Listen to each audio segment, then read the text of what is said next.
Nutrientes en las plantas. Se llaman nutrientes a aquellos elementos que requieren las plantas para su desarrollo y crecimiento, los cuales toman del aire, el suelo y el agua, o están adheridos a cada fragmento de tierra. Estos nutrientes son absorbidos por los finos pelos de las raíces, no por las raíces grandes.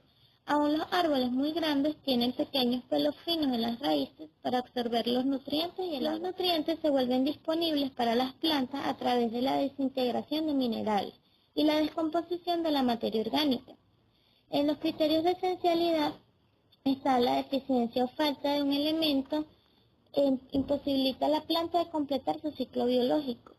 La función que realice dicho elemento no puede ser desempeñada por otro. El elemento debe estar involucrado directamente en la nutrición de las plantas, sea constituyendo un metabolito esencial o cuando es requerido para la acción de un sistema enzimático. Absorción de los elementos nutritivos por las plantas. Las plantas absorben los nutrientes contenidos en el aire como el nitrógeno y el agua a través de las estomas, que son los poros que permiten el intercambio de gases de dióxido de carbono y oxígeno y vapor del agua. Y los demás nutrientes los toman por la disolución del suelo a través de la raíz, tomándolos más que todo de rocas, donde toman sales y agua. En la raíz están los pelos radicales que segregan ácidos con ayuda del dióxido de carbono, que permiten disolubilizar compuestos como el fosfato y carbonato. En la raíz está la zona pilífera, dentro de ella el xilema, que es un tejido vascular que transporta el agua y sales minerales desde el suelo hasta toda la planta, formando así la savia bruta que va hasta las flores, hojas, tallos y frutos. Dentro de la raíz están los vasos conductores que forman el floema que transporta los carbohidratos realizados en la fotosíntesis hasta toda la planta, lo que se llama savia elaborada. Las plantas son autótrofas, capaces de componer su propio alimento usando agua, dióxido de carbono y sales inorgánicas y energía. Estas están entre vasculares y no vasculares. Ellas utilizan carbohidratos, que son aquellos compuestos orgánicos como lo son el carbono, hidrógeno y oxígeno encontrados en la atmósfera, y son fuentes de energía para las plantas. También tenemos los carbohidratos nutritivos para la planta como lo son el fósforo, el nitrógeno, calcio, hierro, magnesio, manganeso y azufre. Factores inherentes al suelo. Entre los factores inherentes al suelo tenemos que la capacidad para suministrar nutrientes a las plantas varía mucho de un suelo a otro y también se modifica con el tiempo. Generalmente la fertilidad disminuye cuando el suelo alcanza estados séniles y también tiende a declinar durante los primeros años del cultivo debido a la extracción de nutrientes con la recolección. En estos casos es preciso suministrar a las plantas en forma de fertilizante una proporción cada vez mayor de los nutrientes que necesitan. Muchos suelos presentan propiedades físicas que limitan su productividad, tales como poco espesor o baja permeabilidad.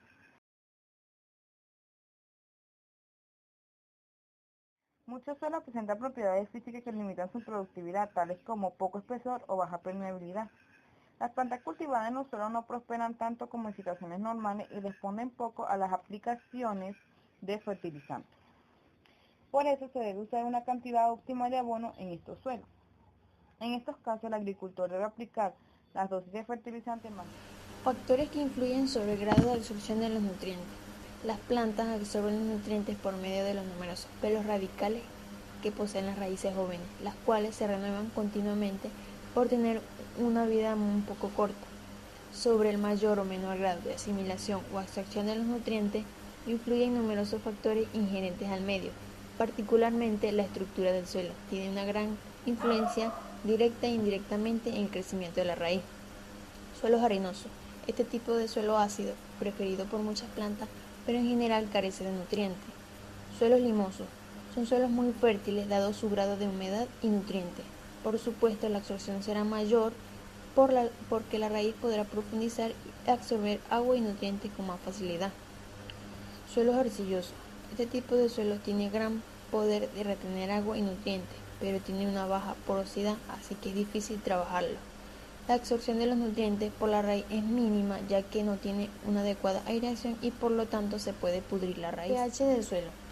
En un pH ácido, por ejemplo, influye en que los microorganismos sean menos activos, provoca la ausencia de lombrices, facilita la liberación de sustancias tóxicas para las plantas y microorganismos y provoca un crecimiento reducido de las plantas. En un pH alcalino también presenta problemas de toxicidad y bloqueo de elementos por parte del calcio. También favorece los ataques criptogámicos de la planta. Interacción entre iones. Las plantas absorben aquellos elementos que están disueltos en el agua, por lo que los elementos retenidos en el suelo no pueden ser directamente aprovechados.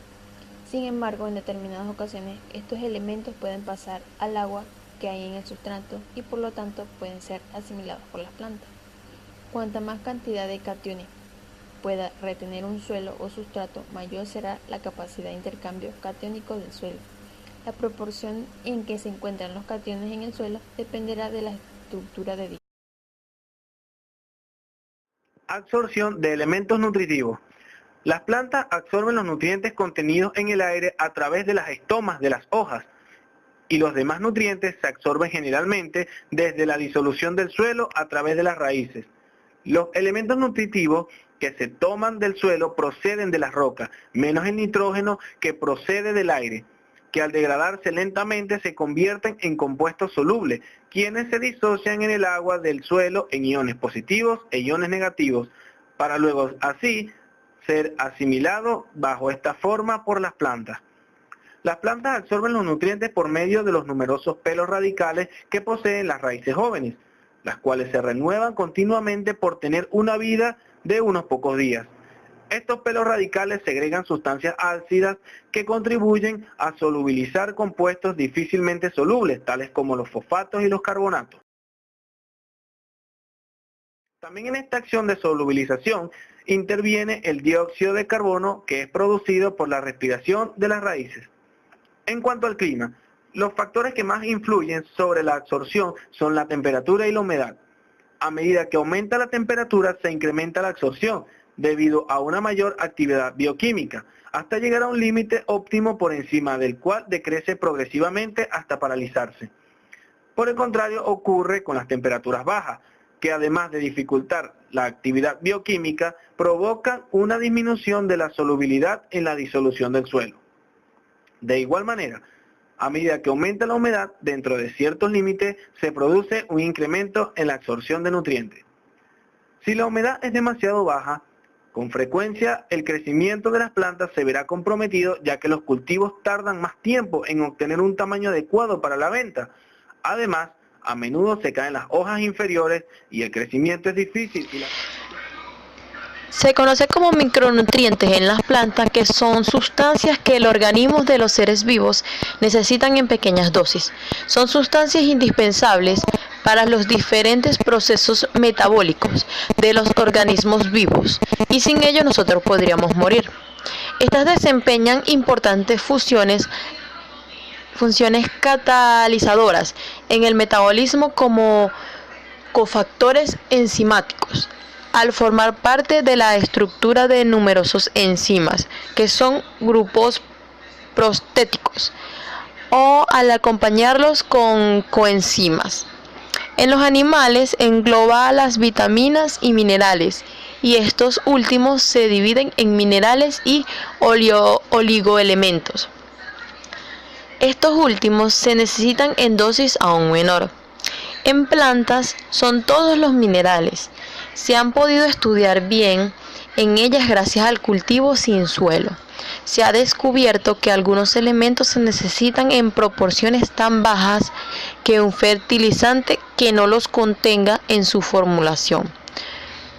En algunos casos, como el del sodio, pueden ser aportados solo por tocar una hoja de una planta. El sudor de los dedos contiene suficiente sal y hace el efecto de un abono foliar. Los micronutrientes no siempre necesitan ser aportados diariamente. La vitamina A y D o la B12 pueden almacenarse en el hígado para cubrir las necesidades de periodos superiores al año. Algunos de los más importantes micronutrientes son el yodo, el hierro y la vitamina A, que son esenciales para el crecimiento físico, el desarrollo de las funciones cognitivas y fisiológicas y la resistencia a las infecciones. El hierro y la vitamina A se encuentran naturalmente en los alimentos y el yodo debe ser adicionado a alimentos de consumo básico, como la sal, que en muchos países se fortifica con yodo. Existen también otros micronutrientes como el zinc, el ácido fólico, el calcio y todas las vitaminas y minerales. También consideramos micronutrientes a los elementos esenciales cuya concentración en planta es menor a 0.1% en peso seco. Actualmente se consideran micronutrientes a los siguientes elementos: hierro, manganeso, zinc, cobre, boro, molibdeno y cloro, y también el níquel. Estas presentan dos características generales: el orden de magnitud de las concentraciones de micronutrientes en los tejidos vegetales es significativamente inferior a los de los macronutrientes. Los micronutrientes no participan en procesos que dependen de concentración, como los osmóticos, pH, antagonismo catiónico. La importancia de los micronutrientes es la disponibilidad de los micronutrientes es esencial para el adecuado crecimiento y desarrollo de las plantas y para obtener rendimientos elevados.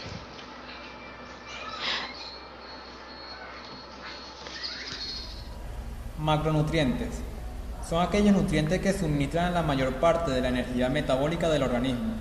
Los nutrientes en las plantas están representados en dos grupos: elemento primario y elemento secundario. Elemento primario, los cuales están constituidos por el nitrógeno, fósforo y potasio. El nitrógeno favorece el crecimiento vegetativo, produce suculencia, da el color verde a las hojas. Un exceso de este elemento retarda la maduración, debilita la planta y puede bajar la calidad del cultivo.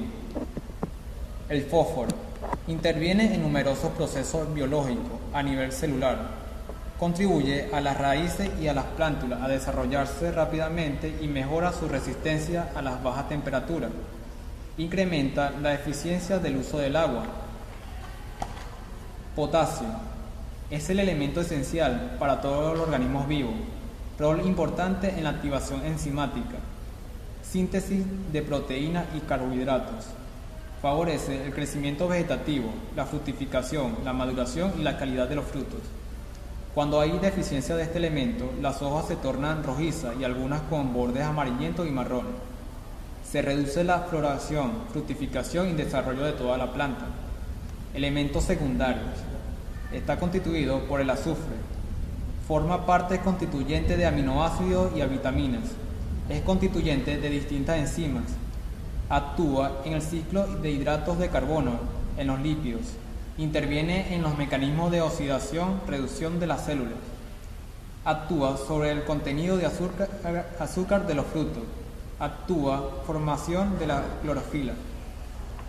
La deficiencia en este elemento en las plantas produce crecimiento lento, amarillamiento principal en los nervios foliares y aparición de manchas oscuras. Formación incompleta de los frutos. Calcio. Estimula el desarrollo de las raíces y de las hojas. Forma compuesto de las paredes celulares. Ayuda a reducir el nitrato de las plantas. Ayuda a activar varios sistemas enzimáticos. Por último, el magnesio. Es un componente básico de la clorofila, la molécula que le da el color verde a las plantas. Deficiencia de este elemento hace que en las hojas viejas se vean espacios entre las nervaduras de color amarillento.